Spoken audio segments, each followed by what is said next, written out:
Hello, everyone, and welcome to The Wrap, brought to you by Michigan Medicine Headlines. I'm Dan Ellman with the Department of Communication. And I'm Dan Zemke of the U of M Health Department of Community Health Services. Today, we're going to talk about ageism and how you can recognize it in your daily work and personal lives. Now, before we get into that important conversation, be sure you get caught up on any of the important episodes of The Wrap you may have missed.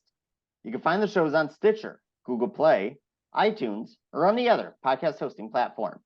Episodes can also be found on the Michigan Medicine YouTube channel and as part of the Headlines Week in Review.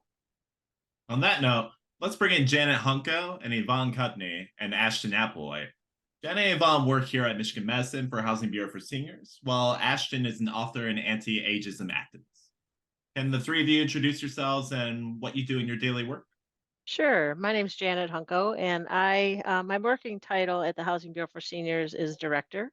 I don't like to say that often because I really consider my job being being able to work with a wonderful group of social workers and other staff members, mostly social workers, a brilliant bunch of people that work really hard to work with older adults. So I get the pleasure of being their manager. I'm Yvonne Cudney. I'm the Community Education and Outreach Coordinator for the Housing Bureau for Seniors. My goal is to educate the public about the Housing Bureau for Seniors, the services we provide, which are primarily eviction prevention and foreclosure prevention. But also I view my role as reaching out to the public and telling them about the plight of older adults and their living situations here in Washtenaw County and in the surrounding communities. That piece of education is really important to our mission. And I'm Ashton Applewhite. It's my pleasure to be here with you, and I will be with you in person, which I'm excited about, in Ann Arbor before too long. I am primarily a writer, which means I spend most of my time alone in my room in Brooklyn, banging my head against the keyboard and wishing that ideas came more easily. But I do love what I do. I do a fair amount of public speaking as well, although I never imagined I would be a public figure. I came to this field. You'll be hearing way more from me in the rest of the podcast because I'm a generalist, and aging is the biggest subject of all. It's how we move through life. So I can tell you that if you told me 15 years ago I'd be fascinated by aging, I would have said, why do I want to think about something icky and depressing? And I can tell you now that it's fascinating, and it gets more interesting all the time. Yeah, absolutely. All right, Janet, let's start with you. What does the Housing Bureau for Seniors do here at Michigan Medicine and in the general community? So we work with older adults and do our best to help them maintain and sustain affordable housing. So that could mean working with a person who is at risk of losing their tenancy to an eviction. Eviction could happen for many reasons. Could be financial, could be behavioral, could be society in terms of the climate we're in. So we work with them to either keep them where they are or help them move to the next place to make sure that they keep a roof over their heads. Another aspect of that is with homeowners who could be at risk of losing their homes due to property tax or mortgage foreclosure. So we work with them in many different ways.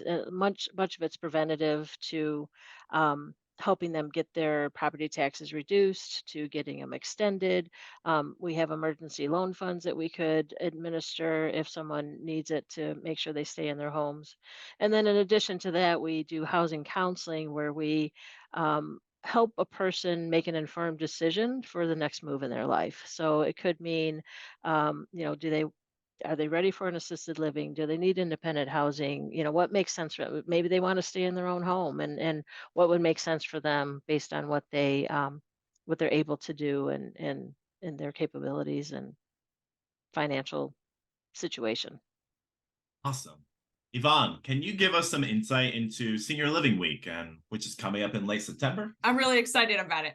Okay, so Senior Living Week it's an event that the Housing Bureau for Seniors puts on every year. We're getting pretty close to doing it for our 40th year in a row. It kicks off with an expo every year. Our expo is going to be on September 30th. In years past, we've had a number of speakers speak on the day of the expo. This year, we've changed up a little bit and we've invited one person, our special presentation from Ashton Applewhite, to talk about ageism and ableism.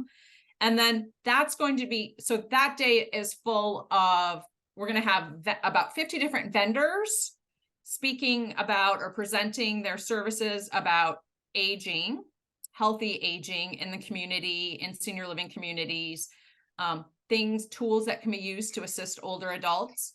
And then it's going to be followed by a week-long series of educational presentations, free educational presentations all around the county about things related to aging, as well as we have a special presentation this year too, a special educational workshop on human trafficking, which is going to be really interesting to people who need continuing education credits.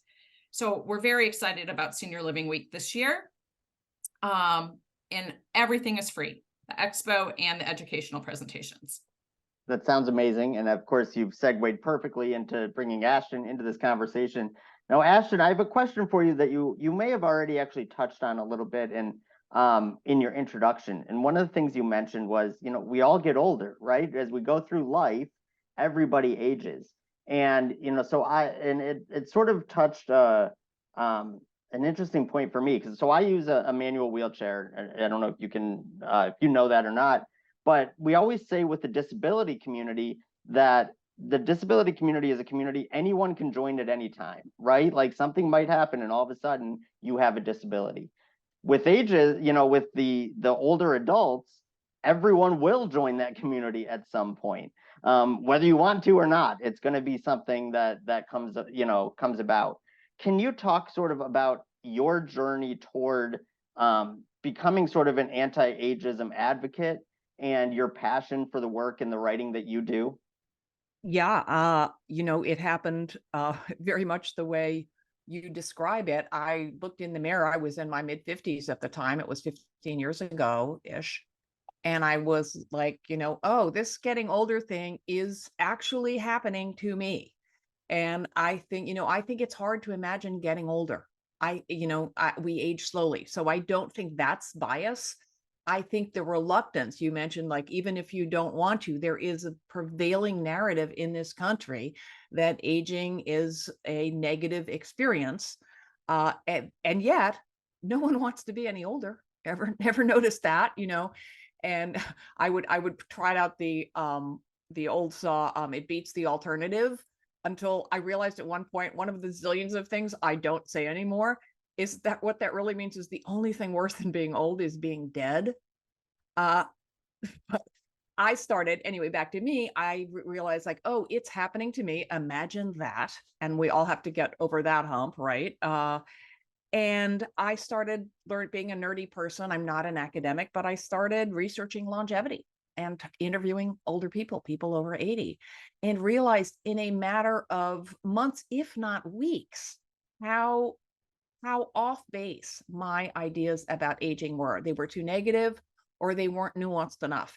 And I want to be really clear, you know, the scary stuff is real. There are real things to be worried about when it comes to getting older, getting sick, ending up alone, you know, being without supports. So it's important not to wish those away. They're part of the picture. The thing is, we never hear about the other side of it, all the positive things that aging conveys, which is why nobody actually wants to be any older, even if they're scared stiff of getting older. So I'm kind of in the both sides of the story business, and I became obsessed with why so few people know the full side of the story. It seemed really important to me personally. I have since learned so much about how our attitudes towards aging affect how our brains and bodies function at the cellular level, right?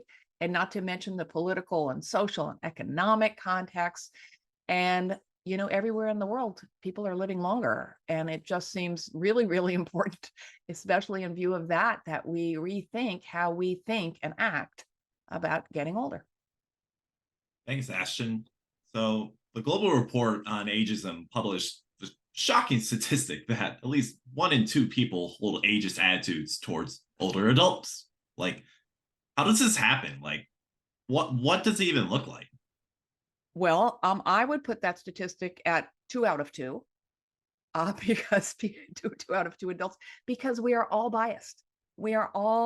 Everyone is biased all the time. I think and do ageist things all the time, even though I'm in the business of trying not to do that. I think that we all have racial bias. We all have gender bias because we live in a society, where what we look like and this, the pools we swim in shape who we know and how we feel about that. It's part of being human, and most bias is unconscious. For those of us who want these fixed traits, things about ourselves that we cannot change, not to determine our access to opportunity, to housing, the important work that you all do in particular, our access to health services, it is an ongoing, I would say struggle, because it's hard to unlearn, but it's also really joyful, important work because it feels right. To come to understand our age bias. In particular, age is the least examined of all these biases. So I think, the short answer to your question, Dan, is that we haven't thought about it as much as we have other biases. But, it's everywhere. It is in every aspect of our communications, our movies, our magazines, our health system. For example, one of the things I would like to see happen is to have your age not be on the first page of your medical chart. Age is important. I'm not a fan of like age is just a number or I'm ageless. No, you are the number, there's a real number, and it's important not to deny it. But sort of paradoxically, I want a world where age is recognized and not like, something we feel we have to fudge or hide, but where we give it less value it is a lower order identifier, if you will. Sorry to be so geeky about it. A doctor needs to know how old you are. Older bodies respond differently. Some conditions, it's a crucial, important part of your physiology and your biology. However, the minute we have a number, all humans, whether it's on a dating profile or in a newspaper story or on a medical chart, all kinds of assumptions about that number. Is it older or younger than you? Is it older or younger than the age at which someone you love died, et cetera, et cetera, et cetera.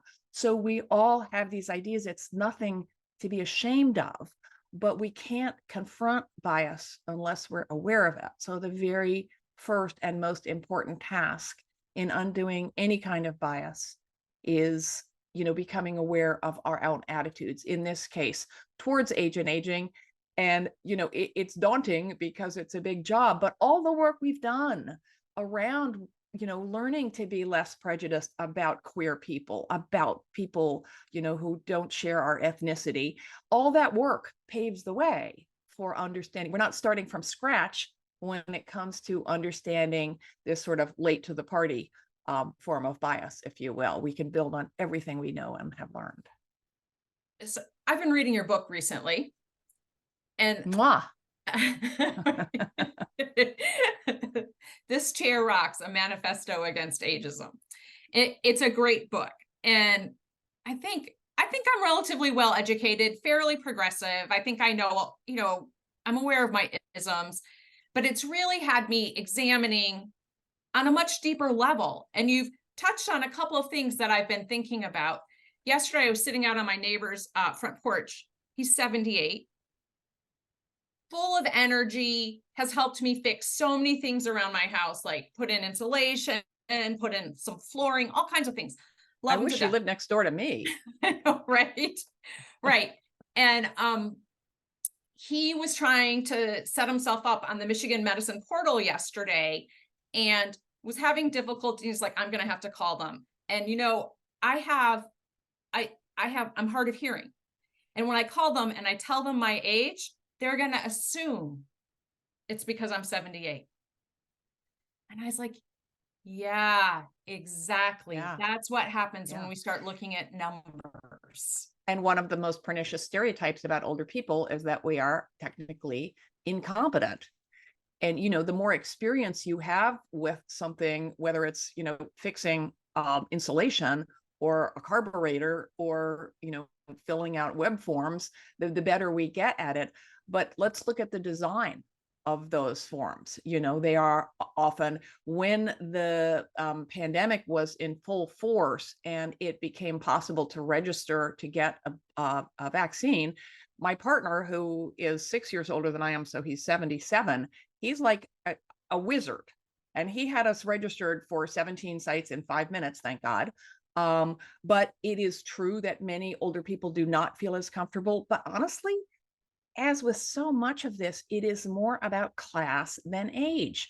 Do you have access? Do you know about it? Did you read about it? Do you have a decent computer? Do you have broadband access? Do you have the time, which he did, to spend a day filling out forms, right? So, age is relevant, but it's very seldom the determining factor.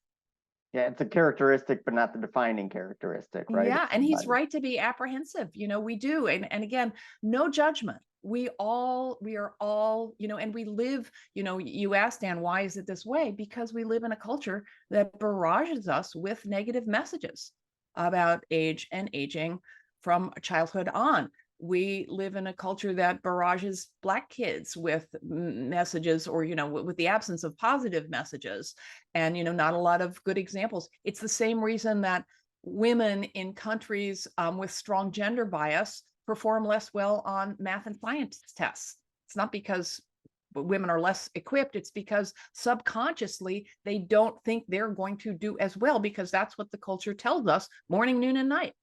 Yeah. So in your TED Talk, which was titled Let's End Ageism, you actually said that ageism cuts both ways, that there's sort of ageist attitudes against younger people as well. Can you talk a little bit about that and how that manifests itself? Sure. Yeah, I mean, I'm glad you asked that question, especially since I'm coming to a college campus, because a common perception is that what I do is just about being old and my message is just for older people. Aging is not something sad and icky that old people do. We are aging from the minute we are born. It is how we move through life. And that's frankly what makes it so interesting to me. Every topic we mention between us on this podcast links to, countless other ones.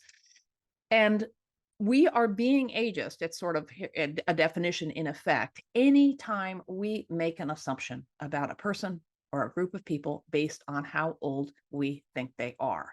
And sometimes we live in a youth-obsessed culture where youth is linked to beauty in people's minds. It confers more social capital. And we live in a world where, therefore, there is much more prejudice and discrimination against older people than there is against younger people. But younger people experience it too.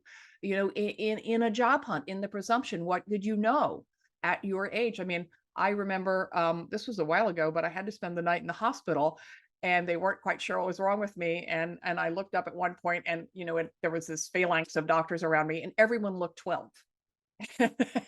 And I caught my, is that an ageist thought? You bet. I also thought, this is a pretty good hospital, and I bet they know what they're doing. And I mean, I knew that they did, but we all, that they're too young to be doctors. So that's the thing. How do we use the words old and young?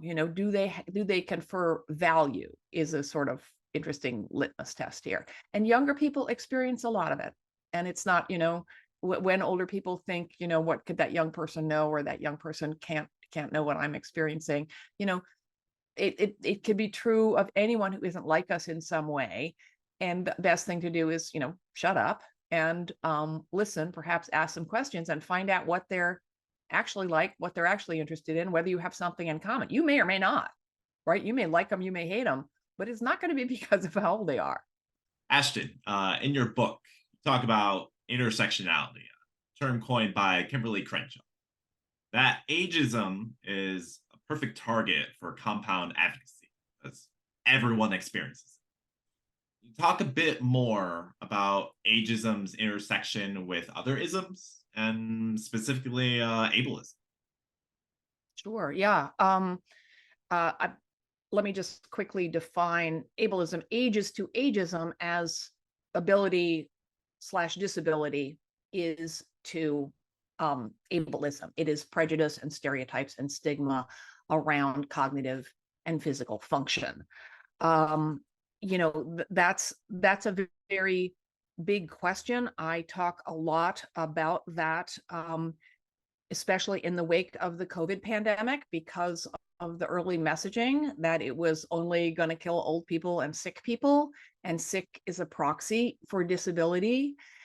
And this is also the way who died and in what numbers during the pandemic is a perfect example of intersectionality, which is the idea that different forms of oppression inform and compound each other. It is harder to get ahead in the work world in the United States as a woman than it is as a man.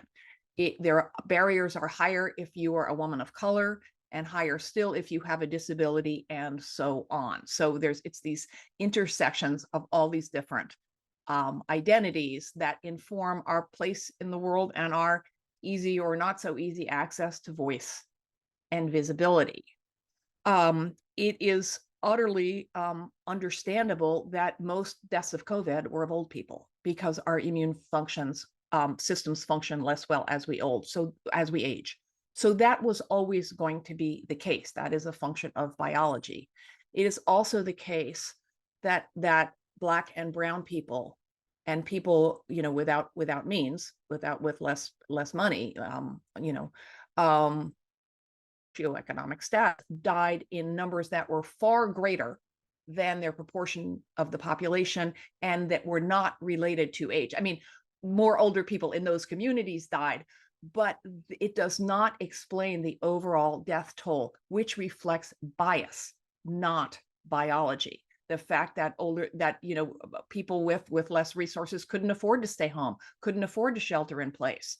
Lots of older people died who lived in residential facilities, because so much of the care, the really important undervalued work of caring for older people, is done largely by underpaid women, often without legal status, who have to work many jobs to pay their own rent, and who therefore unwillingly and horribly became vectors for the virus, not only in residential care, but to their own families. So this is an example of how all these factors of age and race and gender and class combined to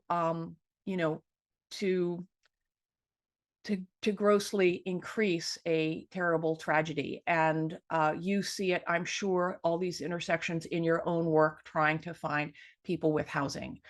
How many of the people you serve are older? How many of them have a disability? How many of them are people of color? And do they represent the population, their numbers in the population as a whole? I bet not. Janet, would you like to talk about how HBS's work coincides with a lot of what Ashton is advocating against? We were talking a little bit before we were doing a pre-meeting, and I if I look at it more of a systemic way, I think that the attitudes and understandings and perceptions need to change within the people working with the people we're working with. You're gonna have to probably edit that out. I think that's one layer. That's one layer to everything that's going on, where people, my colleagues, a lot of times are ageist unknowingly. So there are sometimes it's internal, sometimes it's external. It's not intentional. Everyone is working really hard. Everyone is trying very hard to serve the people the best we can, but without having a better better understanding of our own biases, I think that it's not going to be as effective. So in terms of working with the clients that we work with, there are, I think, a good example in terms of social economics. A lot of the individuals we work with are very, very low income. SSI, so they're making under $1,000 a month, living on that.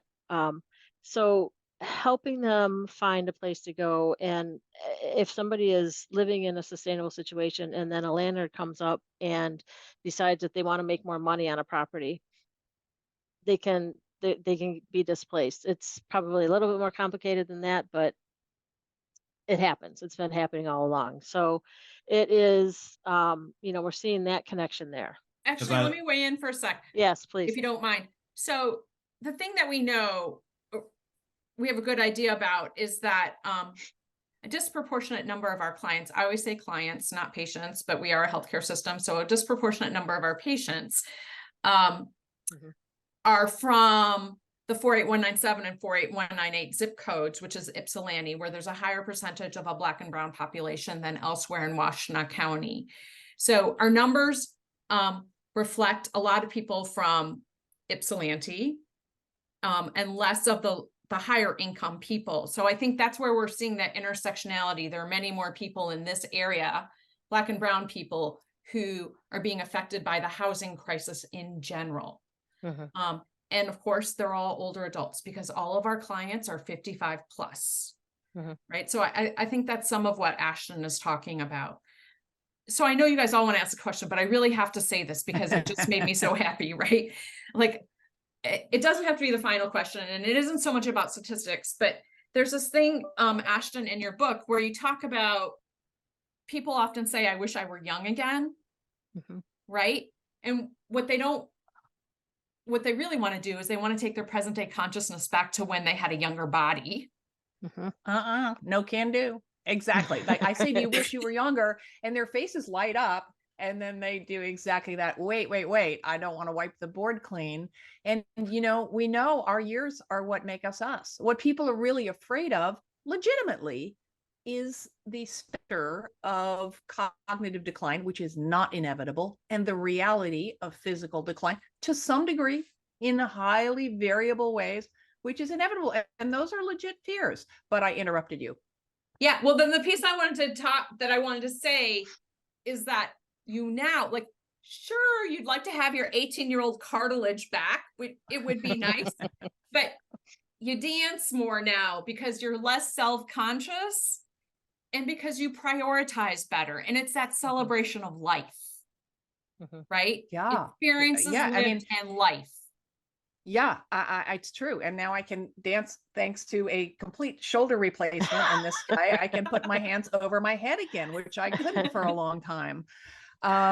It's funny now to be, it sounds a bit contrarian, but ageism can be benign. It can be condescending. It can be the assumption, of that people need help when perhaps they don't need it or want it, perhaps because of their own internalized bias or whatever. But there is this trope that, old people are wise. We have had more time and we have had more experience, but experience doesn't always confer wisdom. Plenty of older people don't seem to have learned that much along the way. So you won't hear me saying, old people are wise, because that puts a value on being older that makes us seem more valuable in that sense than younger people. And that's never the case. It's what we need in all things is a mixture, right? Is both, is certain, I don't know, I was going to say youthful qualities, but aside from physical energy, there isn't much, and strength, agility, those go away, but, not much else does. This idea that older people are stuck in our ways, no truth to it. If you are curious at 20, you're going to be curious at 80. If you never were, you're not going to, you might become more curious, but you're not going to become incurious, right? We all move through life in different ways and, have to deal with this stuff in our own ways, but you don't, that fear around the loss of capacity is ableism, not ageism. They are related, correlated, but not causally. And so we need to just it's a cheesy joke in my TED Talk, which I did not make up, but one of the ageist and ableist habits we all have as you get older, stuff does hurt more. When I, roll over in bed in the morning, there's a reminder that I have a lot of arthritis. But as I say in the TED Talk, if you blame your sore knee, your left, sore knee on age, does your other knee hurt? Because it's just as old. Right. We all blame things on age when age is not irrelevant, but often not the causing factor that we assume it to be, All of us, we do that because that's what the culture says, because they can make money selling you quote unquote cures or fixes. Yeah. Can we just real quick, I want to stick with the ableism versus ageism, because that's where I can come in and where I sort of have the lived experience. One of the things that I find really interesting, or I have found over the past few years, when we started to work from home and, I met people via Zoom and things like that. And in those types of meetings, I look like I am not part of any minority group. I'm sort of a youngish white male, right? And then I go in and meet somebody in person for the first time after 6 months of seeing them on Zoom, and I wheel into the room. And it's not even necessarily a negative reaction, but it's oh, I didn't realize you use a wheelchair. And so I'm like, would you have thought of me differently if you did know that? And so I wonder if sort of ageism. Same with knowing my age. You want to know Right. how old I am? Okay. But I want to know what changes in your mind when you have a Exactly. number.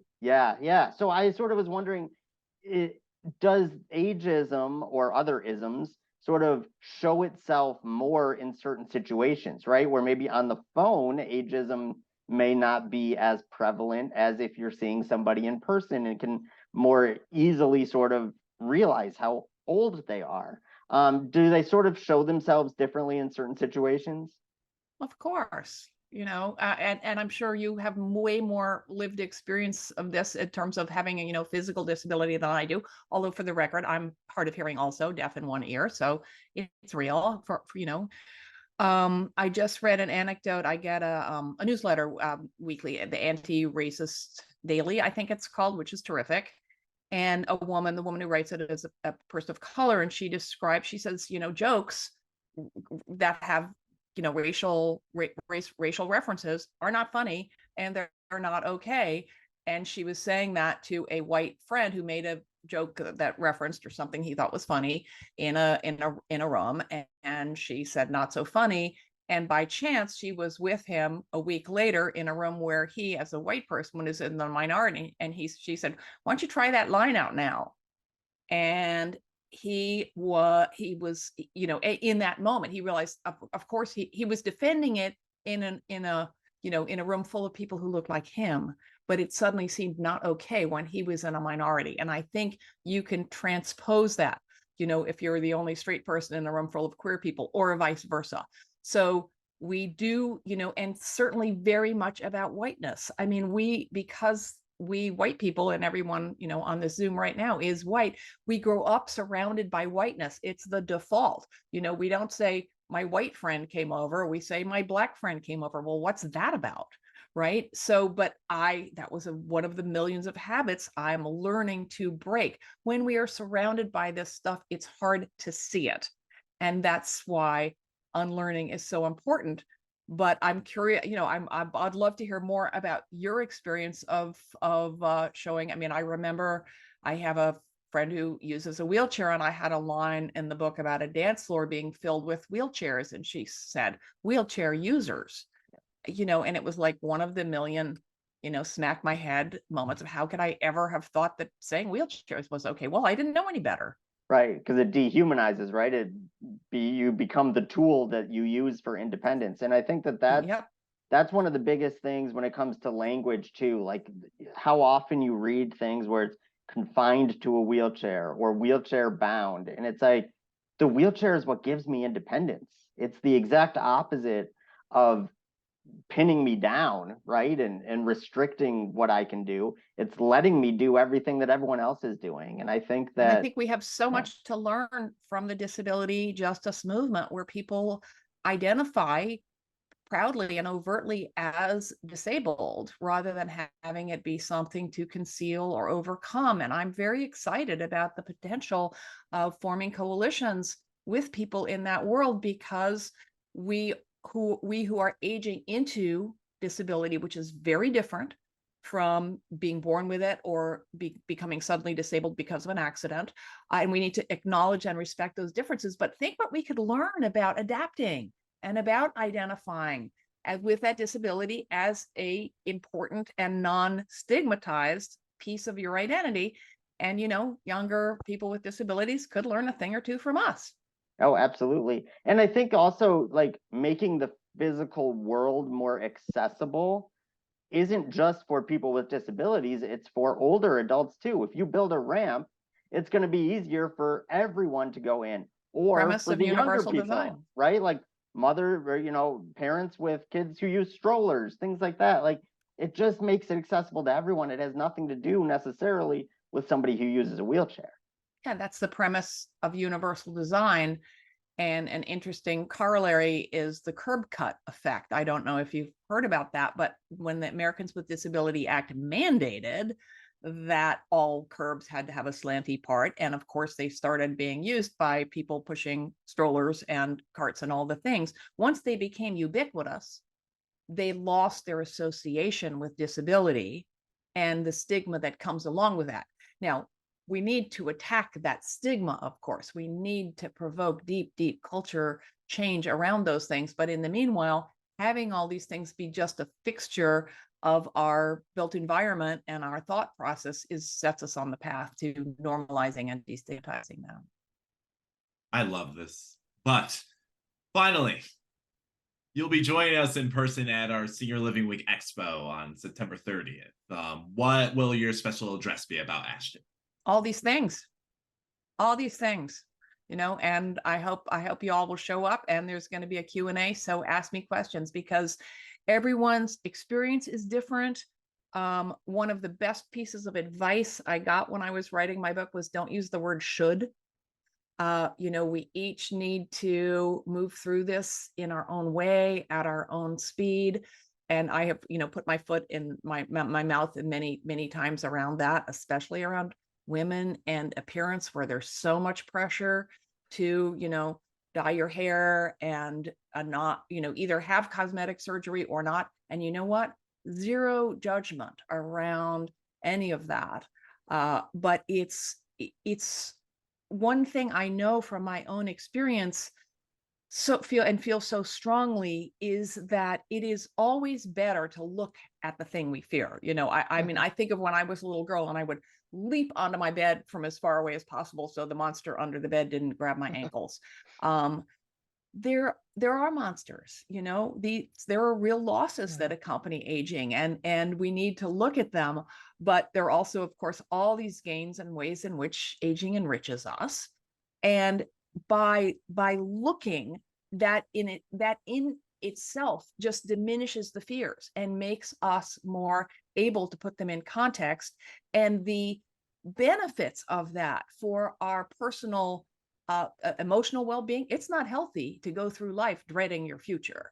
For starters, much data, which I'd be happy to talk about in person, about the effects on our physical and cognitive function. It makes ageism makes us sick.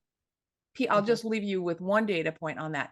People with more positive, realistic attitudes towards aging are less likely to get Alzheimer's, even if they have the gene that predisposes them to the disease. It's not easy to change your attitudes, but it's free and it's doable. So I know that they have made me feel so much better about getting older. I know it's good for my emotional and physical well-being.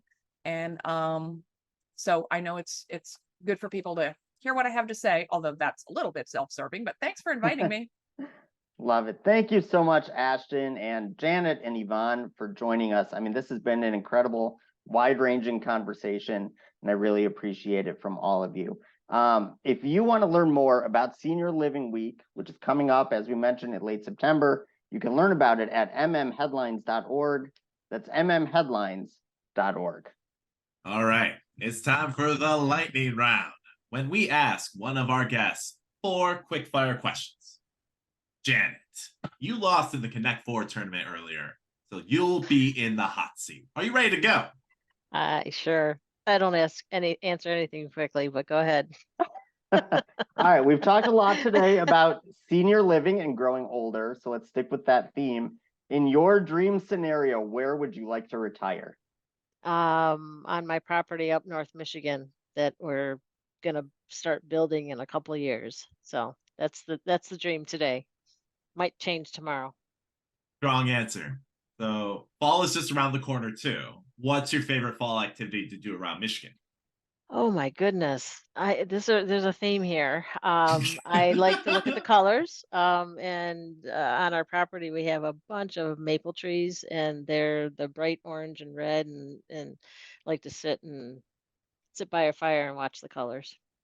Nice. All right. I don't think this one will have anything to do with your property up north, but it might. Okay. Last Thursday, believe it or not, was National Waffle Day. So, of course, what do you prefer for breakfast? Is it waffles, pancakes, or French toast? I have to choose from those. You have to choose from those. I mean, you can go off the Waffles, board, but come pancakes, or on French now. toast. So I'm gonna say a waffle, but it has to be a buckwheat waffle because I've been into buckwheat these days. And I don't really do a lot of sweet in the morning. So we can make them savory, might be better. I'm a sweet guy myself, so give me all the waffles. But let's end Fill on a more every, serious and you have to note. fill every divot with as much syrup as possible. Preferably from the Uh, maple trees up in Janet's property in northern. yeah. See, we've Yeah, connected. that's an idea. Maybe we'll do that in retirement. Yeah, Yeah. Tap some trees. yeah. That's what I do. Mhm. But let's end on a more serious question. Yes.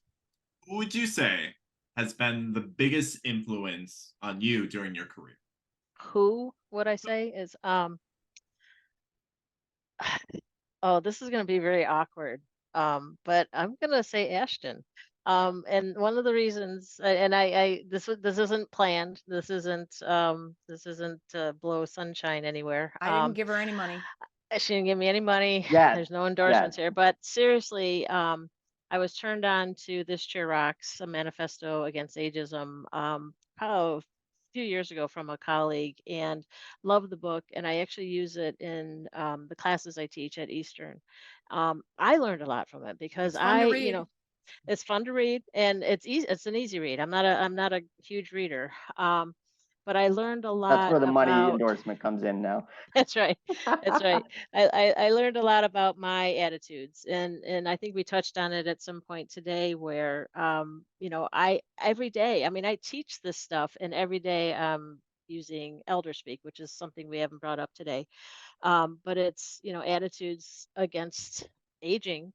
I do every single day. So my goal is to not do that and to check myself. And I learned a lot from Ashton. And truly, this was not a setup.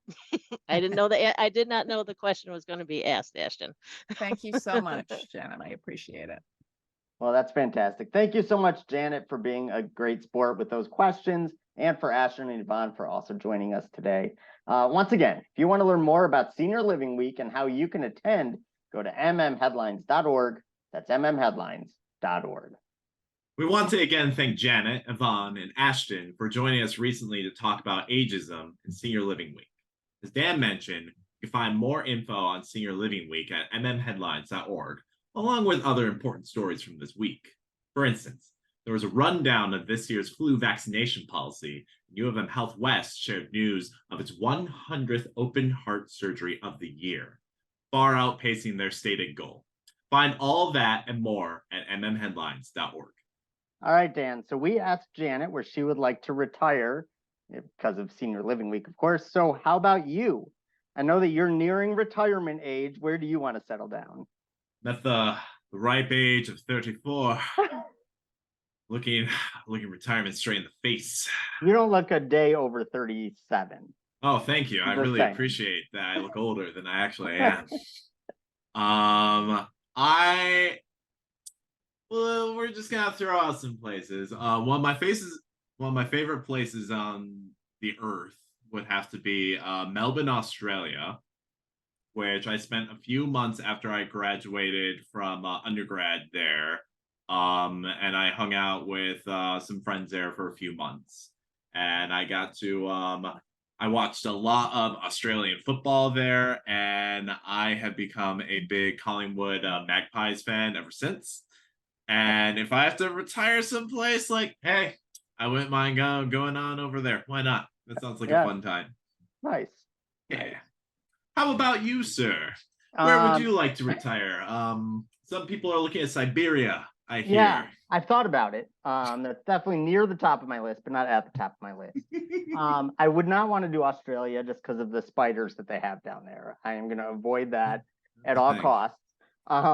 But I do want to go somewhere warmer, but not too warm. Probably, I love Arizona. I wouldn't want to do Phoenix. That's too hot. But Sedona would be a great place to retire. It's like 70 and sunny every single day. So I'm going to pick that and say that that would be the ideal place to retire. A good choice. I Okay, know. it's time for the weekly trivia contest. This week's question is, what is the deadline to comply with this year's flu vaccination policy? Once again, what is the deadline to comply with this year's flu vaccination policy? You can find the answer in this week's headlines, and once you know it, send it to headlines@med.umich.edu for the chance to win grand prize. All right, that's all the time we have for you today. Thank you again to all of our guests for joining us. And thanks, as always, to our listeners and viewers for everything you do for patients, families, and each other. We'll see you next time.